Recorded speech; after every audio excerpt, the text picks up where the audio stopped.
వాళ్ళు ఇట్లా ఉండకుంటే మంచిదని నేను అనుకుంటున్నాను. మేము ఇట్లనే ఉంటామంటే వాళ్ళని ఎక్కడికి పంపించాలనో ప్రజలకు తెలుసు కాబట్టి నాకేం అభ్యంతరం లేదు. ఇది వాళ్ళ పార్టీ ఇష్టం.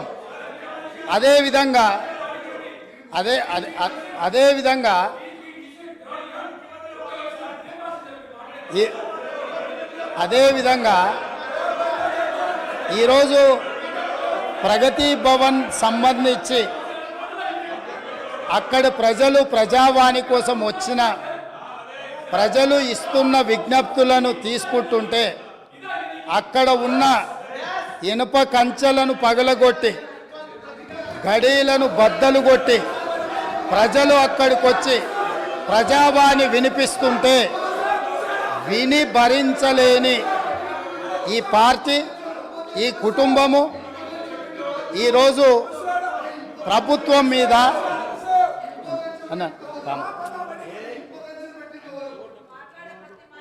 ఈరోజు ఈ ప్రజలు ఇచ్చిన తీర్పును గౌరవించే కాంగ్రెస్ పార్టీ ప్రగతి భవన్ గేట్ల ముందు ఉన్న ఇనుప కంచెలను బద్దలు కొట్టి ప్రజలకు ప్రవేశమే లేదు, తెలంగాణ ప్రజల యొక్క చెమట వాసన మేము చూడము, ఇది నిషేధిత ప్రాంతమని నిషేధించిన ఆ ప్రగతి భవన్లో ఎల్బీ స్టేడియంలో మా ప్రభుత్వం ప్రమాణ స్వీకారం చేస్తున్న 1 గంట 4 నిమిషాలకు ఆ గేట్లు బద్దలు కొట్టి తెలంగాణ 4 కోట్ల ప్రజలకు ప్రవేశం కల్పించింది మా పార్టీ, మా ప్రభుత్వం. మీకు గతాన్ని గుర్తు చేయదలుచుకున్నా. ఆనాడు హోంమంత్రి మహమూద్ అలీ గారు అక్కడికి వెళ్ళి ముఖ్యమంత్రి గారిని కలవడానికి వెళితే ఒక హోంగార్డు మీకు అనుమతి లేదు, మీకు ప్రవేశము లేదు, మిమ్మల్ని లోనికి రానివ్వము అని చెప్పి వారిని అవమానించి ఒక హోంగార్డు హోంమంత్రిని వెనక్కి తిప్పి పంపించిన చరిత్ర పుటలలో నిక్షిప్తమై ఉన్నది. ఆనాటి ఆర్థిక మంత్రి, ఆనాటి వైద్య ఆరోగ్య శాఖ మంత్రి ఈటెల రాజేందర్ గారు ముఖ్యమంత్రిని కలవడానికి అక్కడికి వెళితే అక్కడ ఉన్న పోలీసు సిబ్బంది మీకు ప్రవేశము లేదు, మిమ్మల్ని నిషేధించినము, మీకు అర్హత లేదు, మీకు ఆ స్థాయి లేదు అని చెప్పి ఈటెల రాజేందర్ గారిని ఆ ప్రగతి భవన్లకు ప్రవేశం లేదని తన సహచర మంత్రిని అవమానించి ఆ మంత్రే స్వయంగా కన్నీళ్లు పెట్టి ఈ ఆవేదనను, ఈ దుఃఖాన్ని లోపల అదిమి పెట్టుకున్న విషయాన్ని 4 కోట్ల తెలంగాణ ప్రజలకు వివరించినప్పుడు తెలంగాణ సమాజమంతా దీన్ని గమనించింది. ఇదే కాదు, ప్రజా యుద్ధ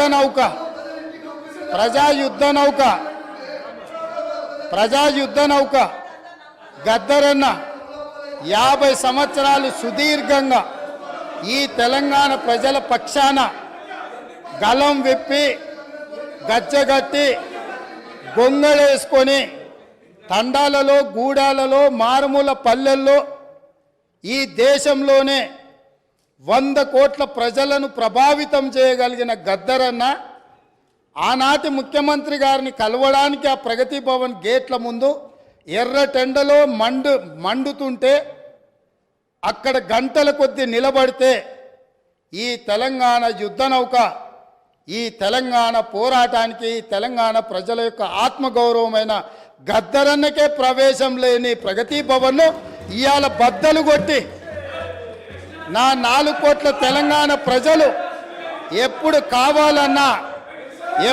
కావాలన్నా ఎక్కడికి వెళ్ళాలన్నా ఆ ప్రగతి భవన్లు గేట్లను ఇనుప కంచెల్ని బద్దలు కొట్టిన ప్రభుత్వం మా ప్రభుత్వం, ప్రజలెన్నుకున్న ప్రభుత్వం, ప్రజా ప్రభుత్వం. కాబట్టి ఆనాడు ముఖ్యమంత్రిని కలవాలంటే మంత్రులకు ప్రవేశం లేదు, ముఖ్యమంత్రిని కలవాలంటే తెలంగాణను సాధించిన, తెలంగాణ ఉద్యమానికి ఊపిరులూదిన గద్దరన్నకు ప్రవేశం లేదు. కానీ ఈనాడు దళితులు, గిరిజనులు, బలహీన వర్గాలు, మైనారిటీలు, మహిళలు ఎవరైనా అక్కడికి వెళ్ళి మా సమస్య ఉన్నది అని అంటే ఈ ప్రభుత్వం వినడానికి సిద్ధంగా ఉన్నది అని చెప్పి ఈ తెలంగాణ ప్రజలకు స్వేచ్ఛనిచ్చిన ప్రభుత్వం, ప్రజా ప్రభుత్వం, ప్రజలెన్నుకున్న ప్రభుత్వం ఈరోజు ఇక్కడ ఉన్నది. నిజంగానే ఈ ప్రభుత్వం నియంతృత్వ పోకడలతో పోవాలి అనుకుంటే, నిర్బంధాలతో పరిపాలన సాగించాలి అని అనుకున్నుంటే ఇక్కడ అంతసేపు వాళ్ళు ఎవరు మాట్లాడినా సంవయనంతో ఇక్కడ వింటూ కూర్చుండే వాళ్ళం కాదు. ఆనాడు 2014 తెలంగాణ రాష్ట్రంలో తెలంగాణ ప్రభుత్వం ఏర్పడిన తర్వాత జరిగిన చర్చలలో మేమందరం సభ్యులుగా ఇక్కడ నిలబడి సమస్యల మీద మాట్లాడినప్పుడు మార్షల్స్ను పెట్టి గొర్రెలను ఈడ్చినట్టు ఈడ్చి బజార్లో పడేసి ప్రజాస్వామ్యాన్ని కూని ఇక్కడనే చేసిన వాళ్ళు ఇవాళ అక్కడ కూర్చున్నారు. వాళ్ళలాక మేము కాదు. ఇదే కాదు, గవర్నర్ గారి ప్రసంగంలో ఆనాడు ప్రజలకు వాళ్ళు ఇచ్చిన హామీలు ఈ మంత్రివర్గం తీర్మానం ద్వారా గవర్నర్ గారి ప్రసంగంలో పెట్టలేదు అని, పెడితే బాగుంటుందని చర్చించడానికి నిలబడ్డ ఆనాటి నా సహచర శాసనసభ్యులు కోమటిరెడ్డి వెంకటరెడ్డి గారిని, సంపత్ కుమార్ను శాసనసభ సభ్యత్వాన్ని రద్దు చేసి నిరంకుశ నియంతృత్వ పోకడలతోని నిర్ణయాలు తీసుకున్న వాళ్ళు శాసనసభలో గవర్నర్ రంగరాజన్ గారు ఇక్కడ ఉన్నప్పుడు ఆనాటి శాసనసభ్యులు చేసిన గందరగోళంలో 10% కూడా కోమటిరెడ్డి వెంకటరెడ్డి గారు, సంపత్ కుమార్ గారు చెయ్యలే. కూర్చున్న సీట్ల నుంచి లేచి నిలబడి నిరసన తెలిపినందుకు నిరంకుశత్వంగా 2 శాసనసభ సభ్యత్వాలు రద్దు చేసిన చీకటి రోజులు ఇక్కడనే జరిగినాయి. ఈ సంఘటనలు చరిత్ర మర్చిపోదు. ఈ సంఘటన తెలంగాణ శాసనసభ చరిత్రలో శాశ్వతంగా ఉంటుంది. ఆ సంగతిని కూడా నా మిత్రులకు నేను గుర్తు చేయదలుచుకున్నా. అదేవిధంగా అధ్యక్ష, ఈరోజు ఎన్నికల సమయంలో మేము ఏమి హామీలు ఇచ్చినామో ప్రభుత్వం ఏర్పడిన మొదటి రోజే మొట్టమొదటి మంత్రివర్గ సమావేశాన్ని ఏర్పాటు చేసి 6 గ్యారంటీలను చట్టబద్ధత మంత్రివర్గంలో కల్పించి ఈరోజు